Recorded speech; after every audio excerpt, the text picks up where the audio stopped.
Hi guys, in today's video I am going to show you how you can connect to AWS EC2 instance in 2024. I'm very hopeful that this will also work in 2025 as well.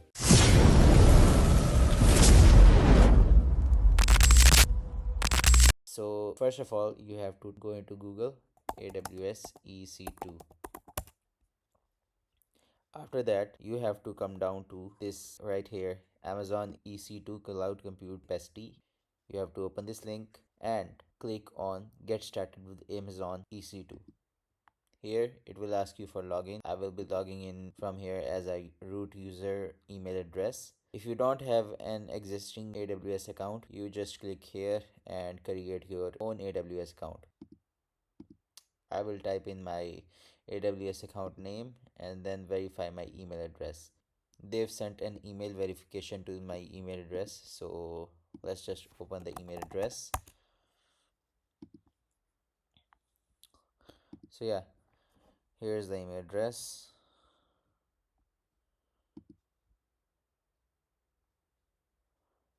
And it has taken me directly to this URL. Now you can select from here different services.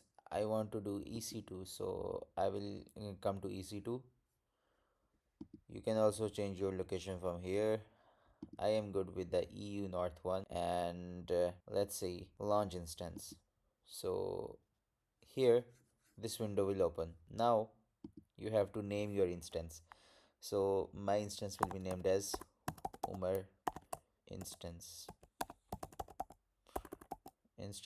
You can also add your full catalog including thousands of application and OS images. I don't want to do it, so I will go directly here, Ubuntu. Yes, I will select Ubuntu. Now it is giving me a lot of options. Here are a lot of options, but I will be sticking to the free tier eligible one. Confirm changes. You can also select this architecture here. I will be selecting 64-bit x86. Confirm changes. Now instance type for eligible tier, and click on this create new key pair. So as you can see here, there's a pop-up. Now I will enter the key pair name .pem file format. You have to keep it safe in your system because it will be needed for later purposes. The whole file will be needed for later purposes. As soon as I hit the create key pair, it will download a file. As you can see here, umar.pem. So this is the file that is downloaded. It is basically an SSH file that will be able to access to the AWS EC2 instance. I will keep the settings as it is. Also, my application is basically Flask application, so I need to allow HTTPS traffic as well as the HTTP traffic from the internet. The configure storage is good to go. After this, here you have to select launch instance. You can also edit the number of instances you want to create. So I will only create one instance right now. Launch instance.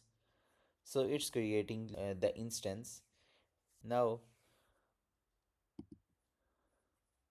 in the instances, I can see that my instance is running. Here's the instance ID, instance name, instance state that is running, instance type T3 micro, status check is initializing, availability zone is EU North 1B, public IPv4 DNS. So this is the public address that will be used to access AWS instance. By this instance, it will be directly accessible from this port. Let's open the terminal, clear this out. So yes, I've opened the terminal right here. As it is Ubuntu instance, so I will access it using my terminal. You can also access it using the VS Code. I will make the video on VS Code in the near future as well, so you can see it in the iCard if it is available. So first of all, what you have to do is that you have to change the permissions of instance. Okay, so I will be saying chmod 400, and it has changed all the permissions for the umar.pem, my pem file. Now the next step is that I want to initialize and launch the instance on my terminal. So what I'll be doing is that I will be entering the command cSSH minus I space Ubuntu, as my server is Ubuntu, at the rate of, and then I will just type the public IPv4 address, that is Ubuntu at the rate of this one. Hit enter. Now you can see here I will write yes, I have logged into the AWS EC2 instance. I can write different commands here. This is the terminal right now inside my AWS server. So that's it for today, guys. If you like this video a like and subscribe to the channel for more videos like these, and I'll see you guys in the next video. Till then, take care. Peace.